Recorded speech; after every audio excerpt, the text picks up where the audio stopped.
প্রথমবার Mac mini ব্যবহারের সময় অ্যাপেলের ম্যাজিক কিবোর্ড আর ম্যাজিক মাউস কানেক্ট করা কিন্তু একটু ঝামেলা। বাট আপনারা কিভাবে প্রথমবার ব্যবহারের সময় কানেক্ট করবেন এটা একটু আমি আপনাদেরকে দেখাই। প্রথমে আপনাদের যে অ্যাপেল ম্যাজিক কিবোর্ড থাকবে সেই কিবোর্ডটাকে আপনারা C2C কেবল বা C2 লাইটেনিং কেবল দিয়ে কানেক্ট করবেন। আমার কিবোর্ড যেহেতু লাইটেনিং পোর্টের তাই আমি C2 লাইটেনিং পোর্ট দিয়ে কানেক্ট করলাম।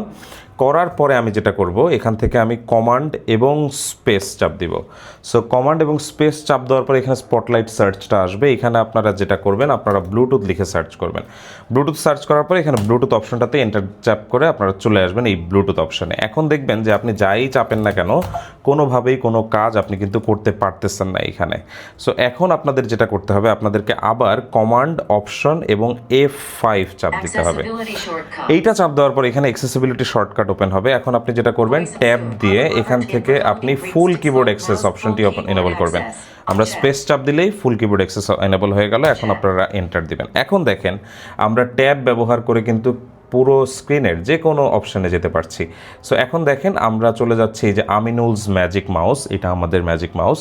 সো এখানে আমি জাস্ট এন্টার দিয়ে ট্যাপ স্পেস ট্যাপ করে আমরা কিন্তু কানেক্ট করে নিচ্ছি। হেয়ার উই গো, দেখেন আমাদের ম্যাজিক মাউসও কানেক্ট হয়ে গেছে। এবং এখন এখানে আমরা যদি দেখতে পাই আমাদের যে কিবোর্ড আছে সেই কিবোর্ডটাও কিন্তু অটোমেটিক্যালি এখানে কানেক্ট হয়ে গেছে। সো আপনারা যারা প্রথমবার ব্যবহারের জন্য ম্যাক মিনিতে অ্যাপেল কিবোর্ড এবং মাউস ব্যবহার করতে ঝামেলা ফিল করতেন, তাদের জন্য আশা করি এই ট্রিকটা কাজে আসবে। যদি ভালো লাগে তাহলে অবশ্যই ভিডিওটা শেয়ার করে দেবেন।